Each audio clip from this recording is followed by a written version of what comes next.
3, 2, 1. नमस्कार मंडळी, आज आम्ही नाटक सादर करत आहोत. कसलं नाटक? अगं कसलं नाटक काय विचारतेस? व्यसन मुक्तीचं नाटक. तुला माहित आहे का आपल्या गावात काय काय व्यसन करतात? चल तुला दाखवतो. चल. ए रमेश, एक इकडं. आलो आलो, थांब. काय झालं सांग. कसा आहे? मी बरा आहे, तू कसा आहेस? बरा आहे. आहे का तुझ्याकडे गुटखा तंबाखूची पुडी? अरे नाही रे बाबा, माझ्याकडे एक पुडी शिल्लक नाही. सकाळपासून मी सगळ्या पुड्या खाल्ल्या. तुझं नेहमीच असते रे हे, झालं तुझं सुरू. अरे नाही रे, घरात रोज मारामारी भांडणं तेच रोजचं. त्यामुळे मी पुडीवर पुडी खाली. 4-5 पुड्या खाल्ल्या तरी पण मनच भरत नाही. हे घे 20 रुपयांचा. हे घे. अरे आता कशाला डोक्याला हात लावून बसलास? अरे बाबांनी याच्या औषधाला पैसे ठेवले होते, ते मी चोरले. खूप वाईट वाटतंय आता. आता पुन्हा चोरी करू नकोस. हो, मी असं वागायला नको होतं.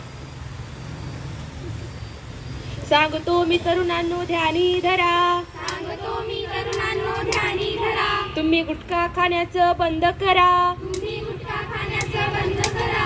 ही आहे विषारी पुडी. ही आहे विषारी पुडी. लावी सर्व सुखाला काडी. लावी सर्व सुखाला काडी. कोण लावी तुम्हा याची गोडी. कोण लावी तुम्हा याची गोडी. अन पाय तुमचे नरकाकडे ओढी. अन पाय तुमचे नरकाकडे ओढी. होऊ नका तुम्ही बळीचा बकरा. होऊ नका तुम्ही बळीचा बकरा. तुम्ही गुटखा खाण्याचं बंद करा. तुम्ही गुटखा खाण्याचं बंद करा. तर मंडळी, गुटख्याच्या अशा दुष्परिणामावर सरकारने बंदी घातली आहे बरं का. तरी पण काही जण चोरून खातात, पण ते काही चांगलं नाही.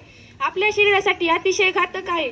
आपल्या गावामध्ये गुटखा खाणारी माणसे तर आहेतच, तसेच दारू पिणारी ही माणसं आहेत. पाहूयात त्याची परिस्थिती.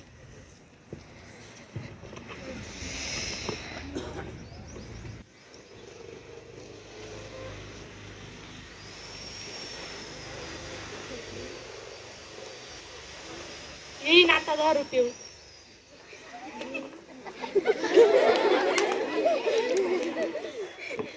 दारू गडकी आले का? दारू ढुसून रात्रीचा 1 वाजला, काही अक्कलच नाही या माणसाला. तुला काय करायचंय ग? जाय तुझं काम कर तू. अहो, आपली चिमू आजारी आहे हो. तिच्या औषधाच्या पैशाची तुम्ही दारू पिऊन आलात. मी पिणार, रोज पिणार आणि पिणारच. तुझं काय? चिमू माझी, पैसा माझा. जाय जेवायला आण मला. अहो, असं काय करताय? आपला संसार उद्ध्वस्त होऊन जाईल. होऊन जाऊ दे. काही कळतच नाहीये मसलं काय करावं म्हणून.